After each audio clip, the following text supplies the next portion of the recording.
Hello and welcome to the 38th episode of the Metabreakers Podcast, starring your three lovely hosts here. We have everybody's favorite demon hunter, DracoCatt. We have, looking phenomenal in that Hype Horizon jersey.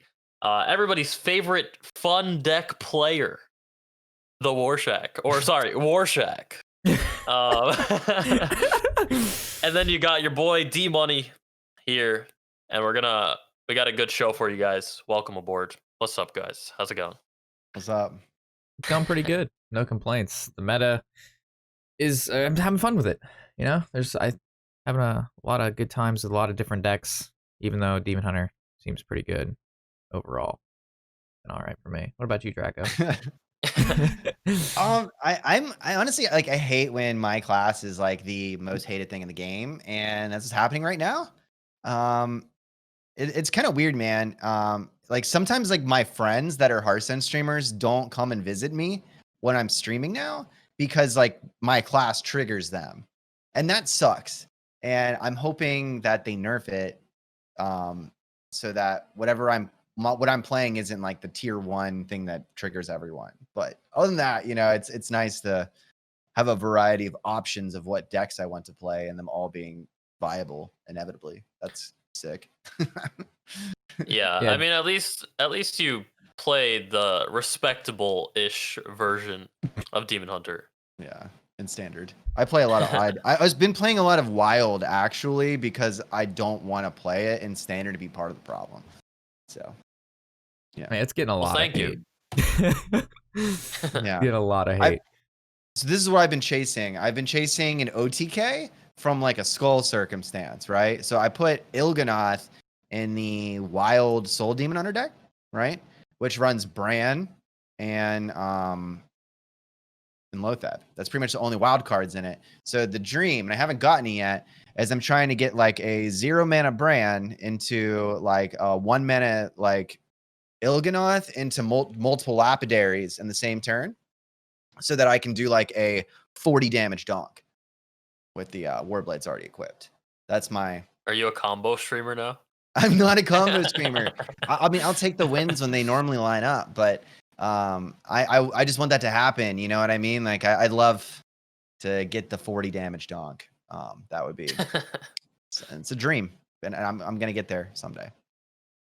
Well, I've been enjoying ladder a bit more than I was before, partly because I'm winning games now.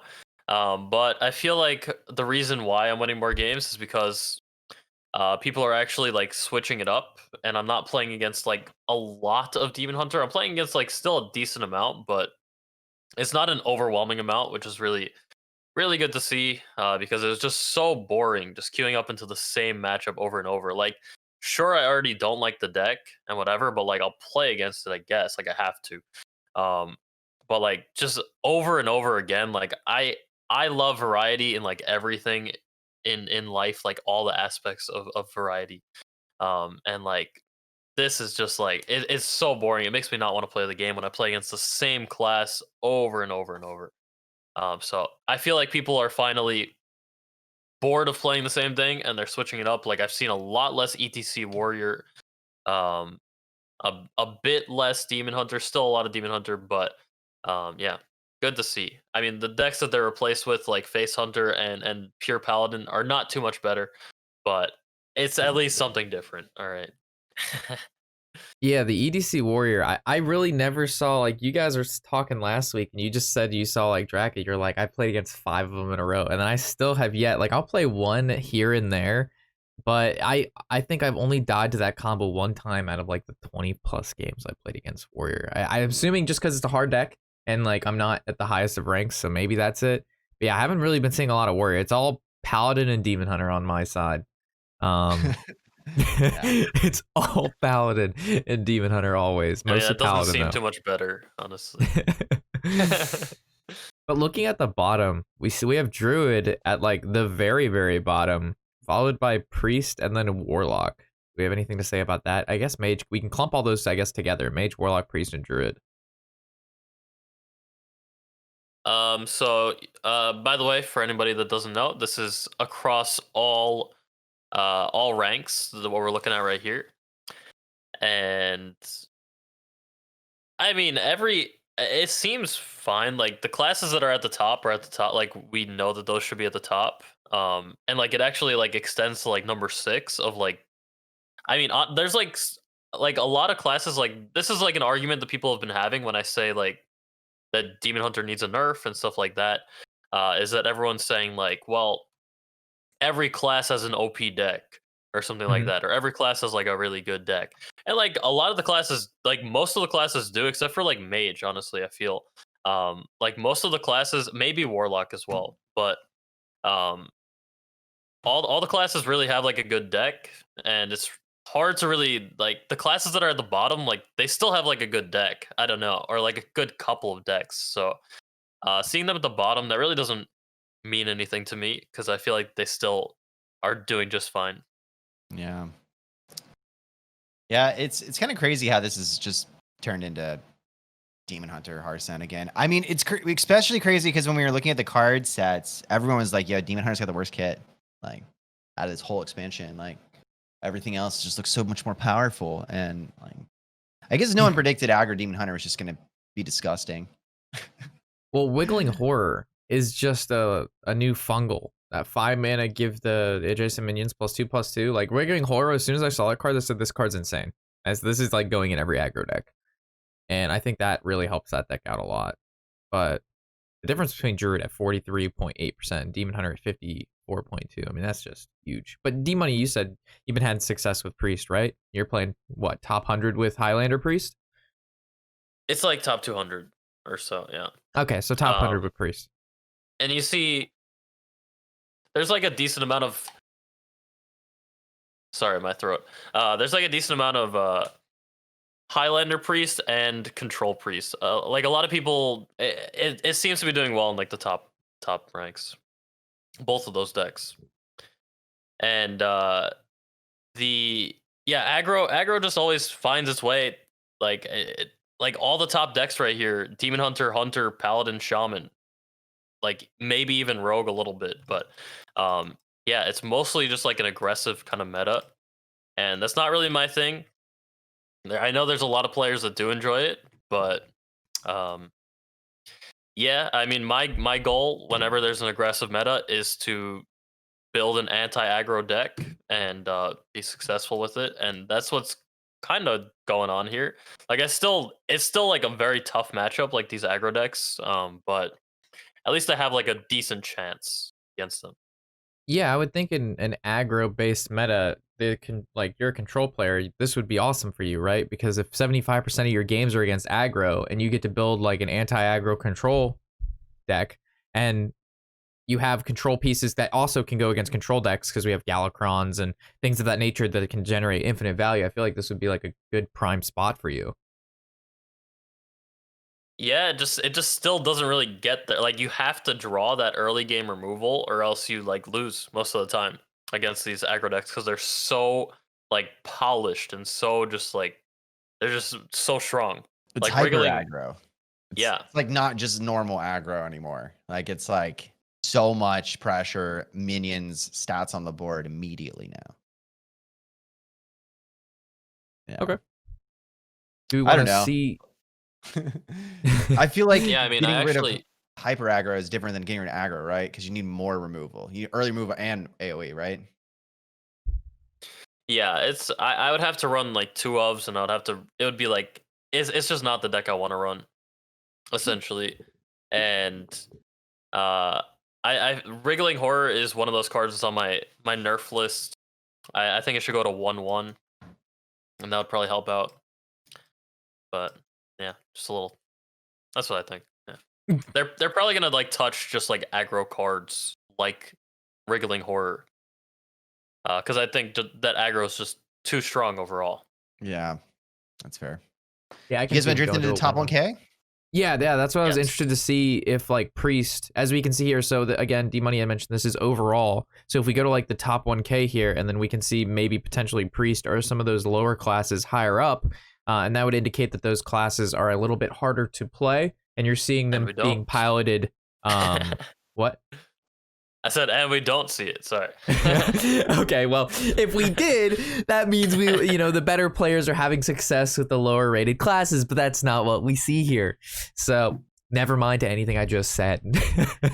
Highlander Hunter number 1. Shit, dude.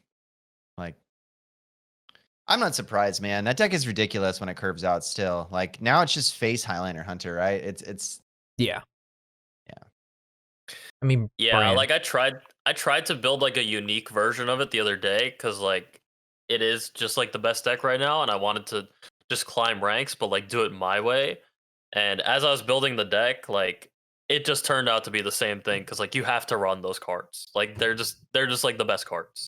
Like it's everything that's in there, like the Bone Chewer Brawler and the Guardian Og Merchant. Like you actually just like have to run it, and like the Polkelt and like Voracious Reader. It's just like the best version of the deck, and it's pretty unfun to play against. It's I very play the straightforward. counter to it, and it still kills me all the fucking time.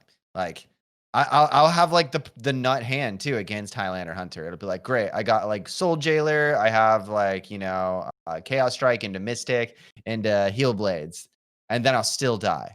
Like they'll still get like a Bran on curve on 7 with the Polk out and just like run me out of the game. And I'm like, man, like, what am I supposed to do? How do you beat this?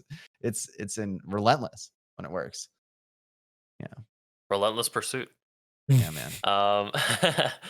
It's so I mean what Rob was saying before about the priest not being on here, I mean that even just makes me feel even better, right? Because that means that it's like beyond this tier list and I'm still finding success with it, so I feel pretty good over here. Let's Yeah, see that should where be a good where feeling. Priest is. Let's look. Take it. 1,000. Priest is not in tier 2. Damn, dude.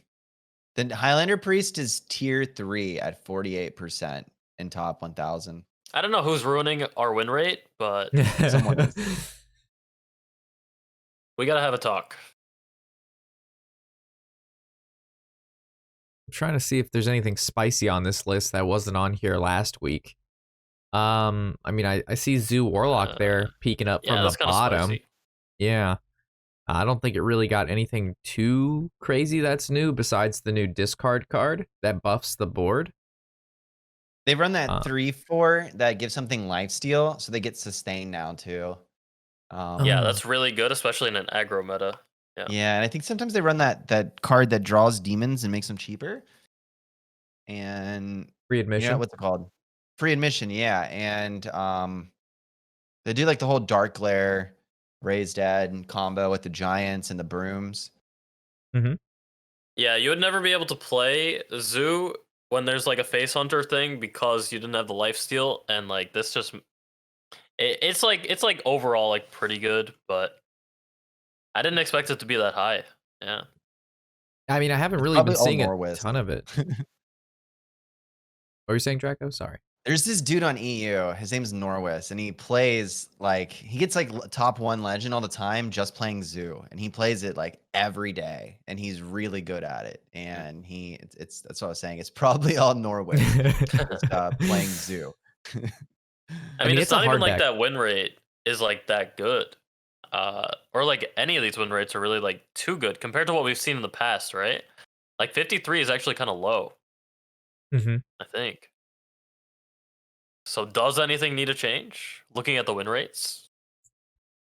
I mean, it looks more balanced when you look at like the tier list, like top 1,000 than you'd think, I mean, I wonder what everything is though when you like don't sort it by anything. Like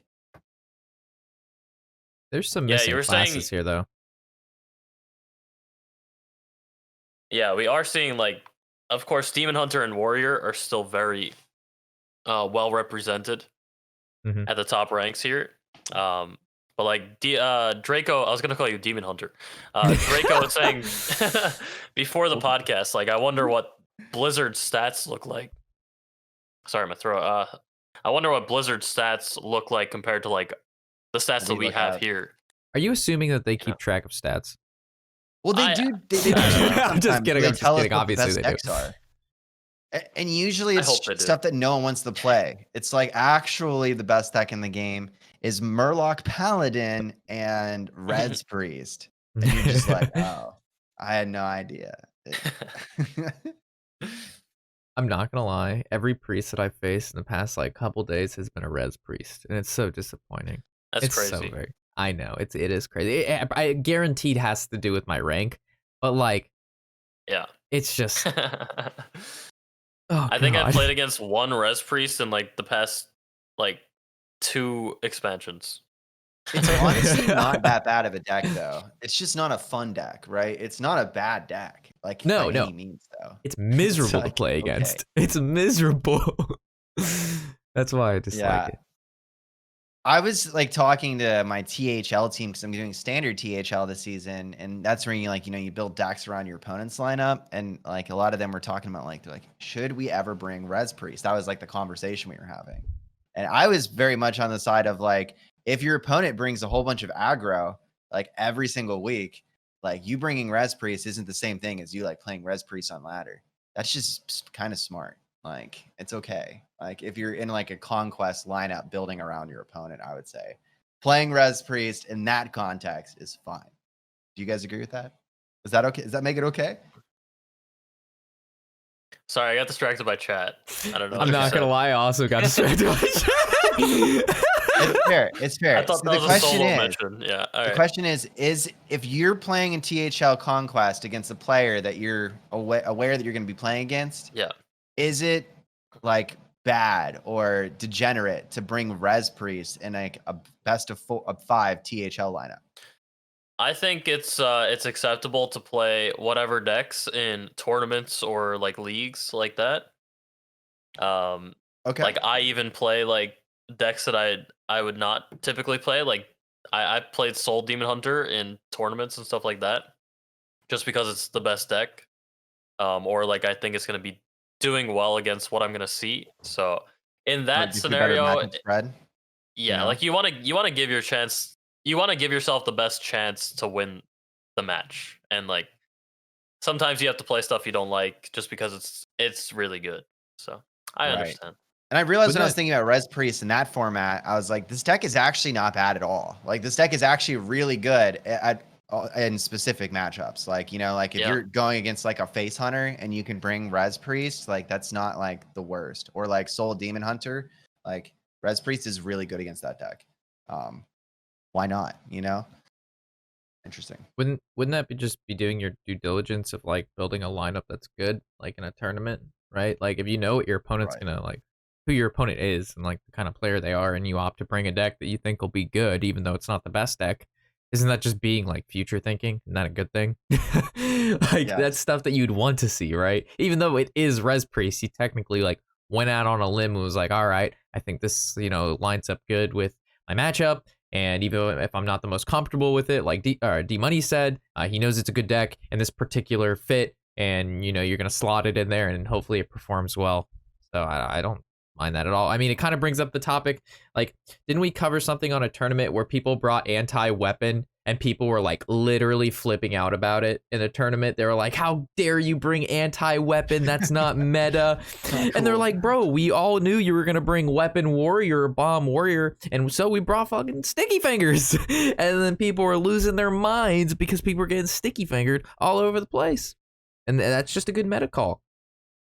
Yeah, that makes me want to select Monsanto as the champion for the world tournament. Because we haven't gotten into that segment yet. Well, yeah, what are you doing? A segue. This is a good segue. No. Yes. Okay. We're not done here. We were in a great conveation about what is acceptable to bring and not acceptable to bring. Exactly. Yeah. Dude, this is a funny thing to talk about. What you're talking about weapons and stuff is I had this guy who I was playing against in THL who was bringing Resurrect Priest just because he wanted to fuck me because I play Soul Demon Hunter. So I took out like 2 cards out of my Soul Demon Hunter deck. I don't remember what they were, and put in those 3/9 taunts that summon 3 1-drops. Oh my god. I don't even know the name. Yeah. It was just like a horrible card. It's a 4-mana 3/9 taunt that summons 3 1-drops. And I put them in my deck. And at one point in the THL game, the play that was correct for me, in my opinion, was to play the taunt that summons the 3 1-drops and then to mystic everything. Like to kill the whole board after I did it too. And like eventually it turned into like mass res and angry chickens and shit, and it was awesome. But like it was one of the greatest techs I ever put into a tournament deck. It was the 3/9 whatever taunt. I think his name has a cultist in there. Something. Yeah, Maybe. ritual cultist isn't something. Pothy something cultist. I have no I know idea. he's a troll and he's like his hands are up. I know exactly what card you're talking about. Nazmani, maybe. Yeah. Mogu First one in chat to cultist. get it gets a gold star for today. Yeah, but like it was very interesting to see. It's always very interesting to see techs like that in tournaments, and I feel like we might see some spicy things in the World Championship tournament, and especially from Monsanto because he was like I'm pretty sure he was like the person who like created that anti-warrior kind of strategy. So that's why I was kind of tempted to choose him as my champion. Because he might come up with something that's going to counter everything that's going to be brought, like a lot of aggro. But We can I don't segment know. into that now. We can tell everyone about the choose your champion thing since DMoney really wants to talk about it. You just wanted to talk about that 3/9 real quick. We It got was we got a great that card. in. All right? It's an interesting tech option, and you can bring it in tournaments. Okay. You don't even know the name. Fuck yeah, you're right. You don't need to know the name. You don't know the name either, true. But yeah, I guess I brought it up. I should know the name, right? What DMoney's talking about is if you go onto the Hearthstone website and you can choose this pick your champions thing where you can choose who you think is going to win the Hearthstone World Tour. And if you think the World Championship, excuse me, not the World Tour. So you can choose, Bloody Face, you can choose Monsanto, you can choose Yarla, you can choose Bank Yugi, you can choose whoever you want or you expect to win. And if you're correct, you get Madness at the Dark Moon Fair packs. So basically what this is it's free gambling. So you should probably take advantage of that because you don't lose anything if you don't win. You just only benefit. So Does it actually tell you how many packs you get? No. It's about as great. never mind. I was gonna insert bad joke, but I'll hold back. If you tell people how many packs you get and then you give them less, then people get mad. But if you don't tell anyone how much and you only give them like 1 or 2, then people can't complain. Blizzard's I think you actually get I think you get like 1 pack for each win they get or something like that. That's what they've usually done that's in the what past. it is. Yeah. Yeah. It's about as transparent as Blizzard right now. If you guess right though, usually you get a whole bunch of packs though by the end. Like if you pick the person who wins, because I remember I chose one of the people that won one of the years. Which year was this? I don't know, but I got like around like 12 packs in the long 12 run packs. I chose that person. That's a lot. That's like You got a lot of like, pooks. That's a lot of pooks. Yeah. I didn't get guys, no pooks. By the way, if you are a T-Mobile customer, you get 1 extra pack. So How do they even stupid. know that? I'm a T-Mobile customer. Let's go get it. I don't know. What do you mean? When you get it? Well, how? I don't know. I'm Cheer them on and earn extra packs. Smart rewards. Yeah. You can also pick up Do 1 it. extra pack if you're a T-Mobile customer. Get started. Your cell phone the- providers' choices are paying dividends now, Rob. Oh. Congratulations. After voting, click this to redeem. Hell yeah, I'm gonna do that after the stream. No, that's what I'm talking about, baby. 1 pack. Yeah, you're welcome. See, I was saying on my stream, like, I need to switch to T-Mobile now because, like, I gotta cop that pack. You feel me? Also, guys, So about funny, man. packs and about the maybe getting the most out of your dust and gold and whatnot. If you have most of your rares and commons and uncommons or whatever, it might be more beneficial for you to hold your packs until the mini set comes out in roughly a month. Because remember how you're going to get the new cards from the mini set, which will roughly have about 35 new cards. It's going to integrate those into our current Dark Moon Fair packs. So if you hold on to yours and you just sit on them for a little bit, like a good investment, you open them up when the new cards come out, the mini set, you should get new cards in the packs you already have, and that you'll automatically get new ones because you already have all the commons and rares. So maybe more beneficial for you guys to hang on to those. We should also probably give the viewers insight into who to choose for their champion. So, DMoney, why did you pick Monsanto as your champion? I didn't pick Monsanto. I thought you said you did. Who'd you pick? No, that's what I said. That's why I wanted to. Oh, That's who'd you why. pick? Yeah. Well, if you looked at my tweet, you would have seen it. But I chose Bank Yugi as my champion. Why is that? I chose Bank Yugi as my champion because He's on my his friends grandpa. list. He's on my friends list, and he likes all my tweets. Seems like a really nice guy. He actually he just was promoted to Grandmaster for this year, and he won the APAC Grandmaster. So he's on a roll. I feel like he's a good player. I think every one of these players are good players. I mean, that's the only way you make it to this stage in the game. To clarify, the reason D-Money picked Bank Yugi is for personal reasons and that he likes him and believes in him. If you're looking to make an intelligent pick, that's what we were also going to try to recommend for you guys. I mean, Bank Yugi is definitely they're like I said, like they're all all really great great players. of course. They all have a big chance to win. That's. But maybe if Bank Yugi wins, then he'll see like that I tweeted at him like that he was gonna win, and then like he'll join Hype Horizon. Like again, personal reasons. This doesn't help our viewers at all. This is literally So what we want to do is we want to help you guys and tell you guys people to pick people that are more likely to get you free packs, right? And this is Bloody Faces with what time doing Worlds? I think third. It's third. Third time in Worlds. Right? He was second last year, correct? No. Was he second? I thought he was top 4. I thought he's been he was top 8 once, top 4 the time before this. Right. So Bloody Face is an American, and he's probably one of the most who's gotten the closest to it out of everyone in it right now. So picking him as you're it would probably be in a good situation, considering this is like his life goal that it's been for the last 3 years was to achieve this. And he's been getting in there and not getting there every time. Yeah, like that's the obvious pick, but like I love a good underdog story. I don't think Bloody Face is the obvious pick. I think Bloody Face is I want to believe in someone who really wants a pick. I think the obvious pick is Yarla, because Yarla is statistically the best player in the entire game in tournaments. Because if you look at who's won Master Tours, the places they finished, Grandmaster Leagues, and everything at this point, Yarla has the best win rate out of everyone in the entire game of Hearthstone of like winning tournaments. He's got like a 74% like top 4 rating out of everything. Well, I didn't know we were doing all this research before the podcast. Well, D-Money, we like to help our viewers, fuck, I fucked up that word. Pick a good, solid champion. We don't do it off just personal gain here.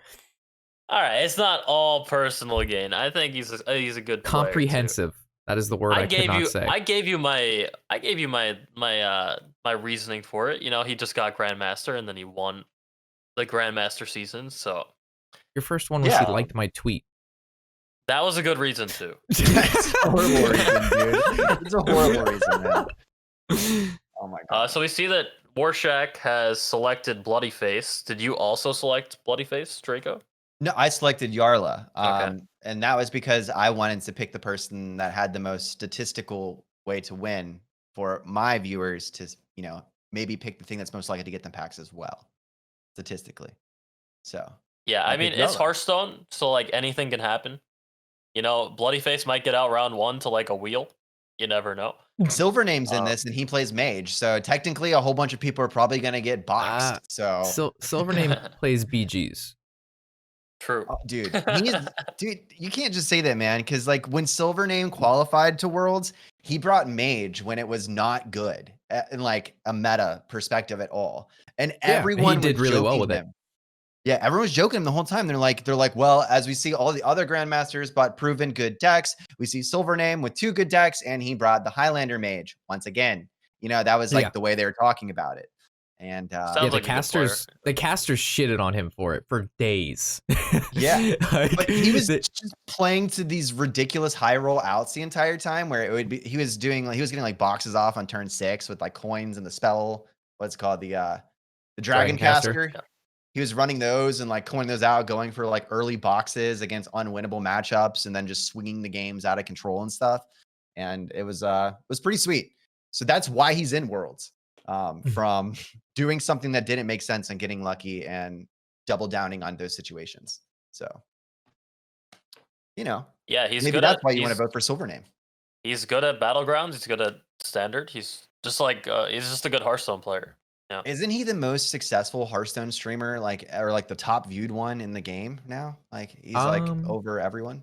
Like, I thought it was between like Tice, Silvername, and Crypt, because whenever they stream, they pull like mad numbers. I mean, they're Yeah, I feel like they're all huge. very similar. They all get Yeah. like probably like 11K. Yeah, or more. Really just depends. yeah, I think probably something like that, to be honest. But yeah, Silvername's always up there too. He's just, I think he's Russian and has like a huge demographic. But Yeah.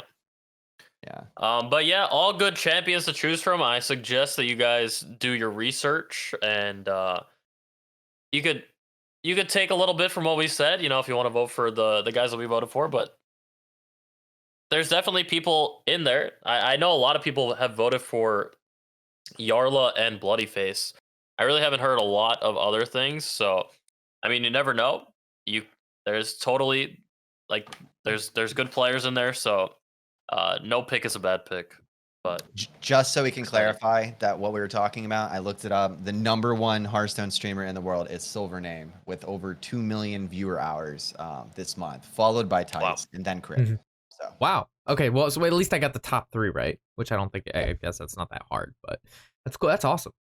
Congrats to him. Yeah. Yeah, and oh, sorry, go ahead. No, I'm good. Oh, okay. Well, as Worlds comes up, as we get closer to Worlds, the people are wondering, where's this communication from Blizzard? We want nerfs and all this stuff, and Battle Pass, and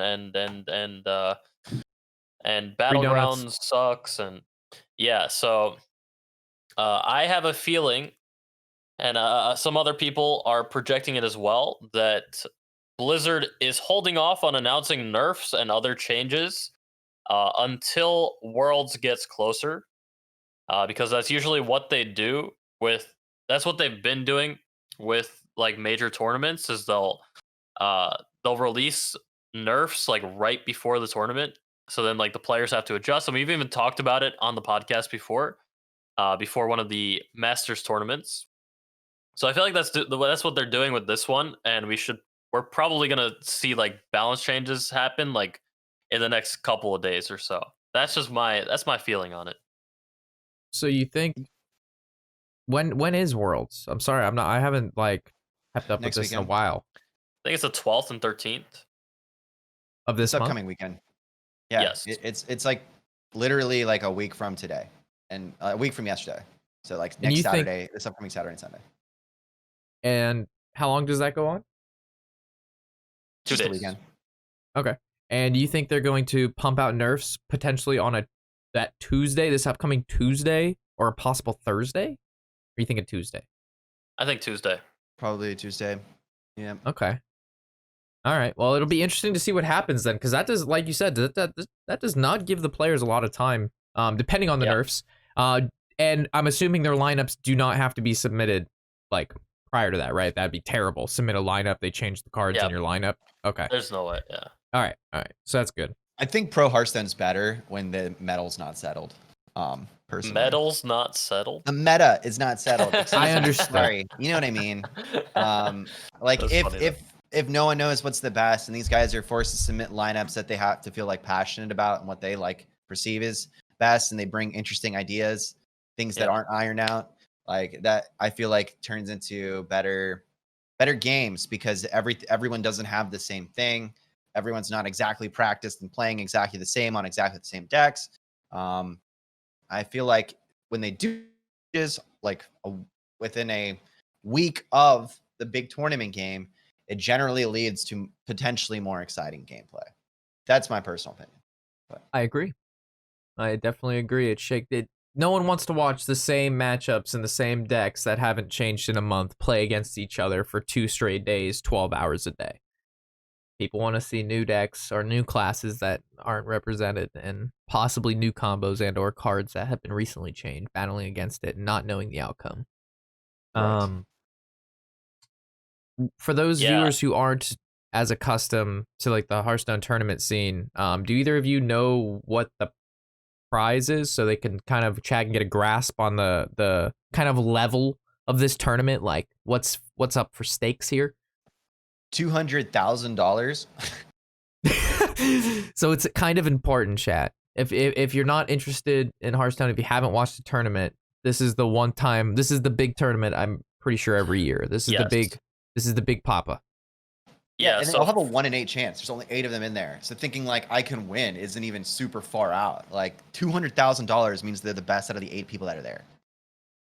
yeah, so 5th through 8th place, you get $25,000. Which so just for playing, you're getting 25K, which is pretty nice. And then 3rd and 4th get 50K, 2nd gets 100K, and 1st gets the 200K. I think they did a better job at dispersing the money. I think this year, I'm pretty sure other tournaments they've had, it's like they're all so top heavy. You know what I mean? Yeah. With them winnings. Yeah, like I remember it used to be like Yeah. first place is 250, second place is like 75 or 100, and then like 3rd and 4th are like 10. You know what I mean? I just remember it being like skewed very high to 1st and 2nd. I really like when in tournament prizing they give the 2nd place winner like at least 50% of what the 1st place winner gets.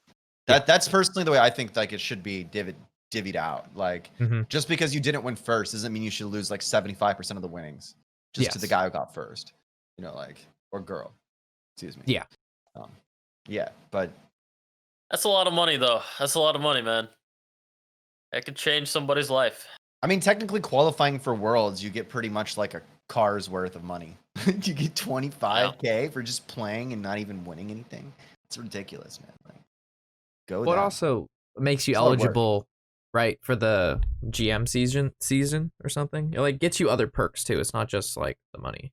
It also gets you. Every single one of these players here is not relegated from GM, so like they're all going to be in Grandmasters next season as well. So I'm pretty jealous, not gonna lie. They won their relevance for this year, and they're in the big show. And then at the end of that, they get to compete without worrying of being ixnayed for the entire next. I'm gonna grind ladder so hard today. This has motivated you to get it done. Yeah, I'm gonna be in the next Worlds tournament. All right, guys. All right, I'll see you there. All right, I'll meet you there with my quad old god druid. Oh, this is a good thing to talk about while we're talking about Hearthstone Esports. So I saw some people saying, like, what if Hearthstone gets the Hero of the Storm treatment after this year? Ooh, since they haven't announced any like things for next year. You know what I mean? And I realized that is not a logical way of thinking. Because during the Grandmasters season, they had relegations and they talked about people that got to be in the next season of Grandmasters the entire time. And to announce and treat all of these professional players like they're going to be in the next season of Grandmasters when it's not going to, when it wouldn't even exist, that would be like super bad PR. So I am pretty positive that there's going to be a whole nother circuit of Hearthstone Esports next season, because of the fact that when the previous ones were going on, they alluded to talking about who gets to be in the next one. So, very good point. Yeah, you can't even compare that to Heroes of the Storm, because like Heroes of the Storm like never had anything. Yeah, it did. Like Hearthstone. Heroes of the Storm was on ESPN2 like constantly. Really? It was pushed very hard. It needed to compete with Dota. It needed to compete with League. It was in the MOBA scene. They spent a huge amount of money on their competitive side and advertising for it. And then it all just got gutted because it wasn't as profitable as World of Warcraft. It wasn't as profitable as Hearthstone is. The effort that it took to input and the marketing it took to input did not result in their output of support in the MOBA scene for HOTS. I mean, maybe then it just like didn't have like a concrete like system like Hearthstone has, like what Draco was talking about with like Grandmasters. Well, I just Googled Heroes of the Storm Esports, and it looks like it was like they're doing it in like Overwatch size stadiums and shit at some point. Yes, like, it was huge. I did not know this. Yeah. Apparently you were not part of their marketing. Yeah, I think the problem was that it just paled in comparison to its competitor, which was like League of Legends and Dota and stuff. And like, yeah, those are too big for sure.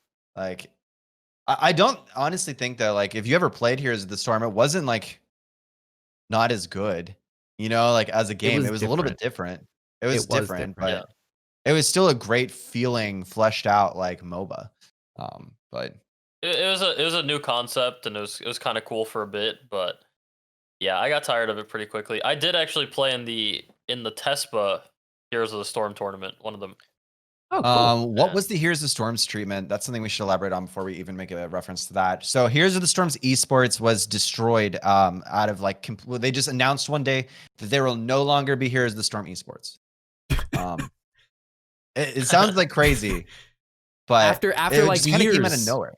Yeah, after Yeah. years of having tournaments and, you know, getting college players for TESPA, getting, you know, actual pros and having circuits and meeting in giant I wouldn't say coliseums, but, you know, giant arenas to have these tournaments. And then, like Draco said, just we'll no longer be doing any of that. And the pros weren't notified ahead of time or anything either. So basically one day they just like logged into Twitter and saw they were fired. Like it's pretty fucked up. Like honestly. Like they all just logged into the internet one day and they're like, "Oh, I'm a pro player of this game that no longer exists in professional sports for esports anymore." Like no one knew. They just were like, "By the way, this is done." Peace. Yep. And you got to think of the players, but also all the casters, all the people who did lights, all the scheduling people. Like, you know, there's a whole department that goes behind tournament setup and, you know, execution. I mean, this kind of thing happens in the world all the time. It's just like, and it will continue to happen. You know, things are going to get canceled when they're not making enough money to stay afloat. And it's going to suck for everyone who's a part of them that they don't get to continue. It happened to like the Warp Tour, you know, like it's going to happen to esports. It's going to happen to games, and inevitably, it's probably going to happen to Hearthstone at some point. How dare you? Yeah. I mean, as much as we hate to think about it, it's like inevitably at some point in the existence of the universe, it's probably not going to be feasible or lucrative to keep the Hearthstone esports circuit continuing. It has WoW though. Like Hearthstone has a big advantage. Like, I mean, until Heroes WoW of the Storm goes, had WoW. Just yeah, but they were competing with League and Dota are the two biggest. Hearthstone has WoW, and WoW is the biggest MMO, and Hearthstone is the biggest card game. So you have two of the biggest things that coincide with one another very well. Like, it is very hard for other games to break that pact. That's a really good point that Warshack made. The only thing that Hearthstone really competes against is Magic the Gathering, Arena, and Legends of Runeterra, which is not really the competitors to think about when you're thinking about like competing against League of Legends and Dota. So Hearthstone's competitors pale in comparison, where Heroes of the Storm was the like the small fish in the and it's in the big pond. And it came to the game late. Like they made HOTS after League has already been out, Dota had been out, and for example, Hearthstone has been out, and then Magic moved their stuff to being an online thing, which they had an online version, but it was garbage. It looked like an Excel spreadsheet. And the new Arena looks much better, but it's late in comparison. And same thing with LOR. Like they created a League of Legends card game, but after years of Hearthstone has been out. Like they're just getting to it late, and they said that HOTS did the same thing. We also had that worked out. So, I mean, it's just a different spectrum. Different kind of dichotomy. Yeah. Spectrum T-Mobile. Yeah. Yeah, we should probably get into some Q&A. Let's go. What do you say? Yeah. Q&A is good. Any fun decks we're going to play today while we wait for some questions to roll in, D-Money? Anything Oh my spicy? God, let's talk about this deck. Highlander Druid. It's like good now. Like that's so crazy. Did you guys hear about this? No, can you send it to me on Discord, Draco? Yeah, dude. McBanterface got what, rank 1 legend with it? 2, I think. 2. What? Yeah, Highlander Druid. Actually, maybe he did get 1 with it. What? Highlander Druid? Dude. Real thing? And if you look at the cards in the list, we should just throw this on the screen right now. If like, just so we can. Yeah. All right, you guys roll in your Q&As. It can be, we would like it to be about Hearthstone, but we'll answer like, you know, other things too, but keep it in Hearthstone. Go, boys. Right there. There's the tweet. There's the list. If you look at it, man, it's like crazy. The like I was playing it earlier today, and it was a hell of a scam. It's pretty fun, and it actually does win a lot of games. Yeah. Okay. I So won a here's- game from getting that solar flare off of the Moonkin legendary, and then playing that into a discovered hidden oasis and rolling the 6/6 taunt twice. So I played like nature studies and got a hidden oasis, and then I won from the developing of solar flare into 2 6/6 taunts. That was the win. I was like, wow, this deck is fun because I just created that entire situation. It was like some pre-shit, dude. It's great. Yeah, Yeah. a lot of streamers have been playing this recently. It's been getting pretty popular. I mean, a lot of it is to do with like there's been nothing new for a little while, and like everyone's just so bored of the same thing. Like, if anybody throws out anything new, like everybody's gonna jump on it. Yeah, man. And this is like everybody has like tried to make Highlander Druid work in the past, and it's really never really worked. So now that it's actually like pretty solid, like it's not. I don't think it's tier 1 for sure, but it's probably like it's maybe like tier 2.5 or something like that. But it's good enough and it's fun, and that's like all we need right now. More decks like this. For anyone who wants the Q&A. code to the deck we're talking about, I'm going to post it in the chat right here. And if you're watching the YouTube video, it will be posted in more information. And that also being said, this deck was created by a person whose name is Blastoise, who's a very good Hearthstone player. Oh, I like Blastoise. That was the Nice, original nice guy. person who kind of brought down the bones to this deck. And Blastoise, cool dude. He's a meme guy. Cool Pokemon, cool dude. Cool Pokemon, yeah. Yo, Yeah. Dyslexian, which champion do you think is worth picking? We spent 15 minutes talking about that.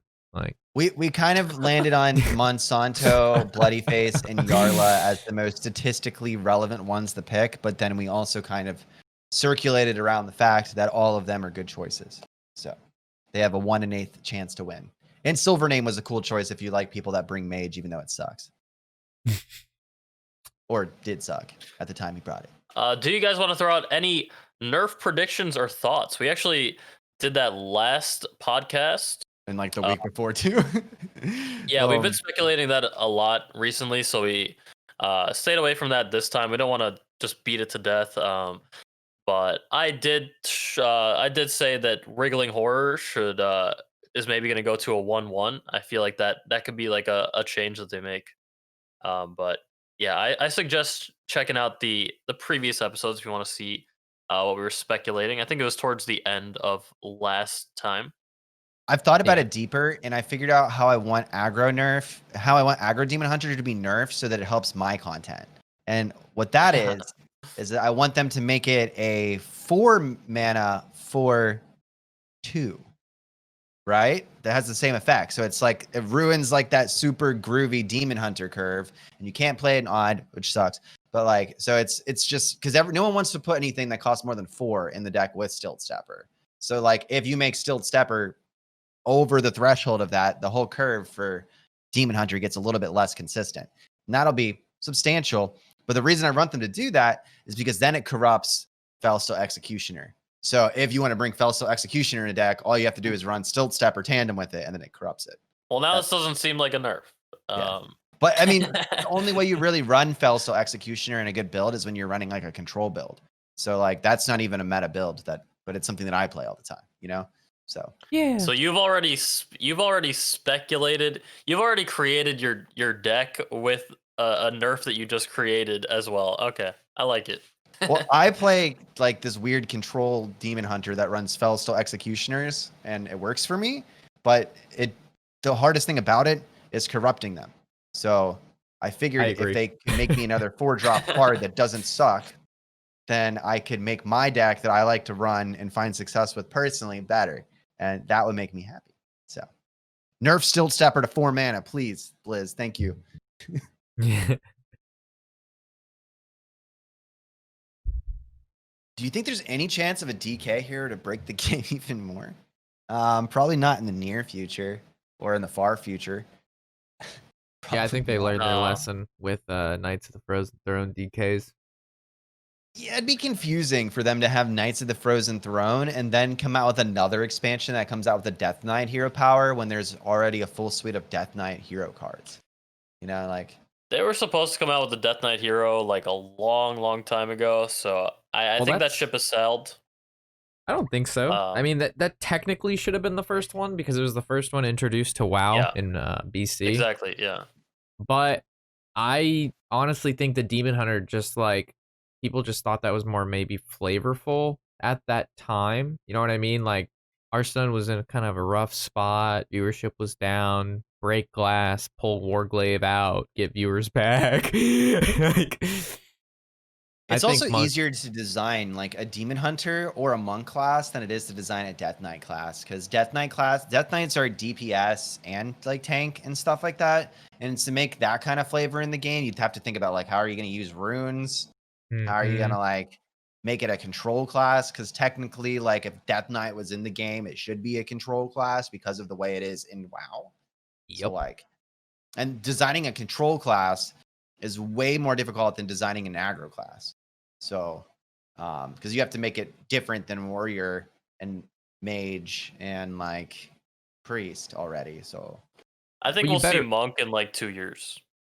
Yeah, you better believe they've already pre-designed monk and DK. I mean, they've already. There's no way they haven't talked about it and have come up with ideas and basically just tweak them over time. It's not like a rush thing, but I can guarantee you they visit this once every 2 weeks. You know, where are we at on this? What have you thought? Anything new? Okay, come back to 2 weeks. You know what I mean? Like that's definitely on the back burner. Monk's more likely than DK. We all agree on that, right? Like monk as a new class in the game is probably like at least 2 times more likely than Death Knight being introduced, if not more. I would have to agree. If they did Demon Hunter first, then I would assume monk next, and then DK at the end.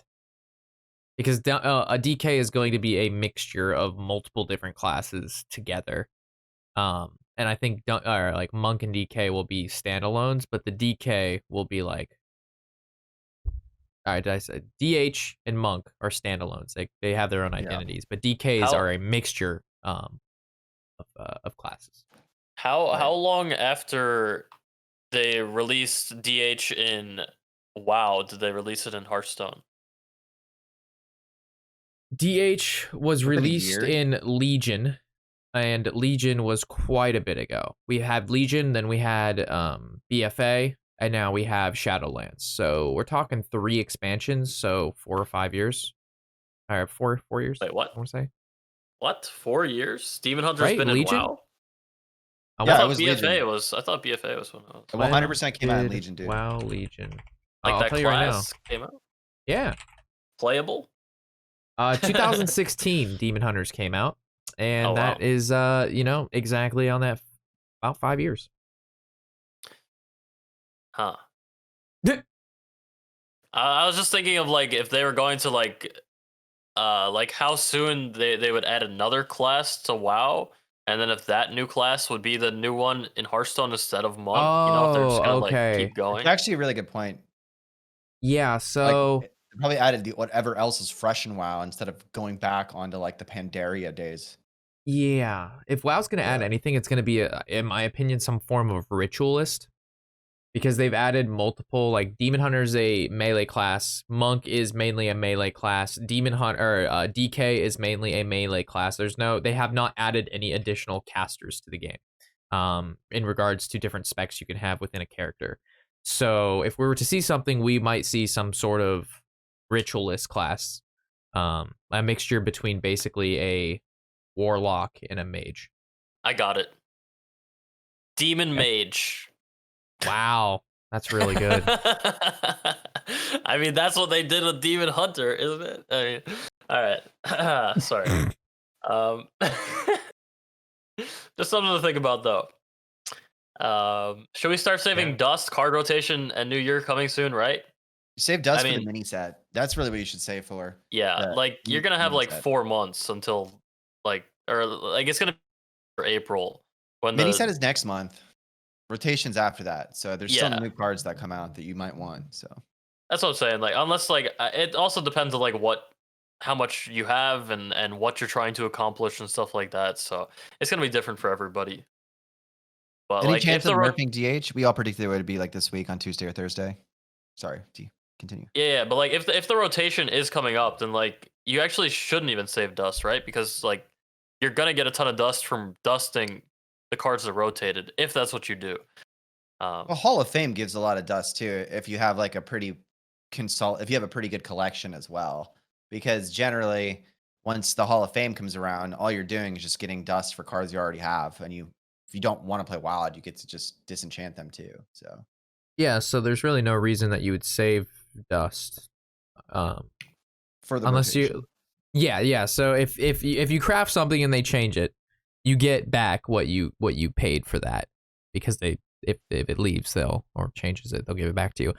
Things that I would hold back if I was crafting, chat, would be the sets that are rotating. Do either of you know the exact sets? I know one of them's it's Descent of Dragons, Rise of Shadows, and Saviors of Doom.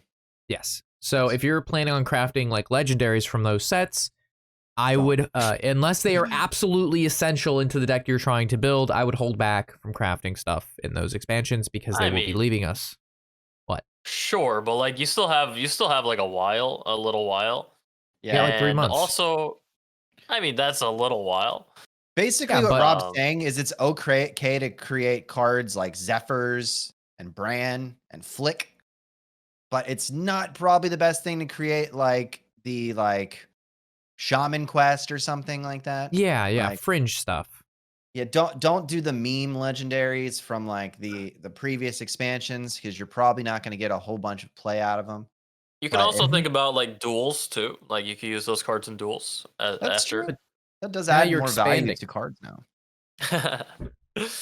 Technically, you can't use old saying. Doom card. They're never going to let you use old Doom cards in duels.